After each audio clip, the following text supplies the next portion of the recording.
Assalamualaikum warahmatullahi wabarakatuh. Perkenalkan, nama saya Abdurrahman Siregar, AMD, Angkatan 14, Kelompok 1, Pelatihan Dasar CPNS tahun 2021. Unit kerja Kelurahan Pelurayan Darat 1 dengan materi Akuntabilitas dan Nasionalisme. Dengan Bapak Pengampu, Bapak Dr. Andus Jumsadi Damani SAM Hum. Berikut adalah mind mapping akuntabilitas yang terdiri dari konsep akuntabilitas, mekanisme akuntabilitas, akuntabilitas dalam konteks menjadi PNS yang akuntabilitas. Untuk lebih memahami, maka kita harus mengetahui pengertian akuntabilitas.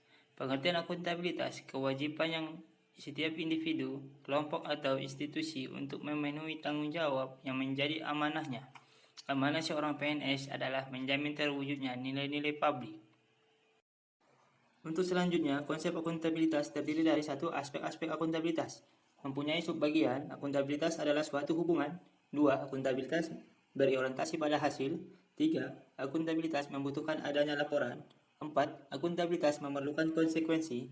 5. Akuntabilitas memperbaiki kinerja. Poin kedua, pentingnya akuntabilitas. Prinsip dasar bagi organisasi yang berlaku pada setiap level atau unit organisasi sebagai suatu kewajiban jabatan dalam memberikan pertanggungjawaban laporan kepada atasan. Poin 3. Tingkatan dalam akuntabilitas. Akuntabilitas personal, akuntabilitas individu, akuntabilitas kelompok, akuntabilitas organisasi, akuntabilitas stakeholder. Untuk selanjutnya, mekanisme akuntabilitas terdiri dari mekanisme akuntabilitas birokrasi Indonesia. Subbagian perencanaan strategis. 2. Kontrak kerja. 3. Laporan kinerja.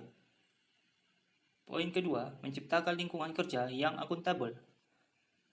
Terdiri dari 1. Kepemimpinan. 2. Transparansi. 3. Integritas. 4. Tanggung jawab. 5. Keadilan. 6. Kepercayaan. 7. Keseimbangan. 8. Kejelasan. 9. Konsisten. Poin ketiga, langkah-langkah yang harus dilakukan dalam menciptakan framework akuntabilitas. 1. Menentukan tujuan yang ingin dicapai dan tanggung jawab yang akan dilakukan. 2. Melakukan perencanaan atas apa yang perlu dilakukan untuk mencapai tujuan. 3. Melakukan implementasi dan memantau kemajuan yang sudah dicapai. 4. Memberikan laporan hasil secara lengkap, mudah dipahami, dan tepat waktu.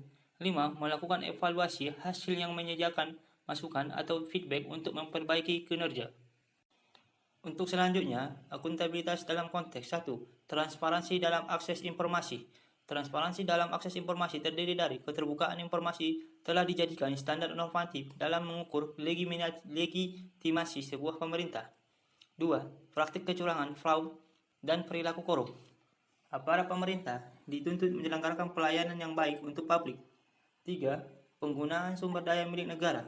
Untuk kelancaran aktivitas pekerjaan, hampir semua instansi pemerintah dilengkapi dengan berbagai fasilitas seperti telepon, komputer, internet.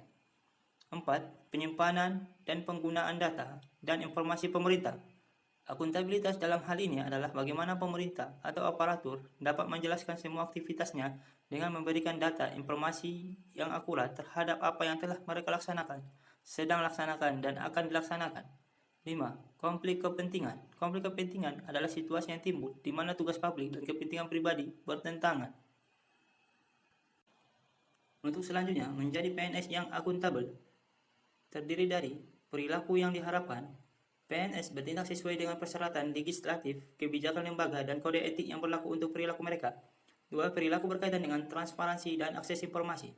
PNS tidak mengungkapkan informasi resmi atau dokumen diperolehkan selain seperti yang dipersyaratkan oleh hukum. 3. Menghindari perilaku yang curang dan koruptif. PNS tidak terlibat dalam penipuan atau korupsi. 4. Perilaku terhadap penggunaan sumber daya negara. PNS bertanggung jawab untuk pengeluaran yang resmi. 5. Mengambil keputusan yang akuntabel bagi PNS. Pengambilan keputusan secara akuntabel dan beretika berarti dapat membuat keputusan dan tindakan yang tepat. 6. Perilaku berkaitan dengan penyimpanan dan penggunaan data serta informasi pemerintah. PNS menjamin penyimpanan informasi yang bersifat rahasia. 5. Perilaku berkaitan dengan konflik berkepentingan. PNS harus dapat memastikan kepentingan pribadi atau keuangan tidak bertentangan dengan kemampuan mereka untuk melakukan tugas-tugas resmi mereka dengan tidak memihak.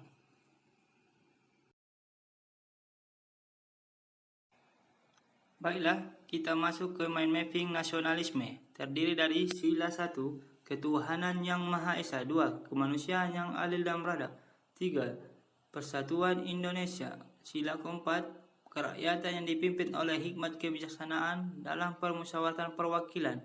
Sila kelima, keadilan sosial bagi seluruh rakyat Indonesia. Untuk mempermudah pemahaman kita tentang nasionalisme, nasionalisme adalah suatu sikap, perilaku politik dari masyarakat suatu bangsa yang mempunyai kesamaan kebudayaan dan wilayah serta kesamaan cita-cita dan tujuan. Dengan demikian, masyarakat suatu bangsa tersebut merasakan adanya kesetiaan yang mendalam terhadap bangsa itu. Untuk selanjutnya, prinsip-prinsip nasionalisme. 1. Hasrat untuk mencapai kesatuan. 2. Hasrat untuk mencapai kemerdekaan. 3. Hasrat untuk mencapai keaslian. 4. Hasrat untuk mencapai kehormatan bangsa. Hasil yang dicapai dari nilai Pancasila menumbuhkan nasionalisme.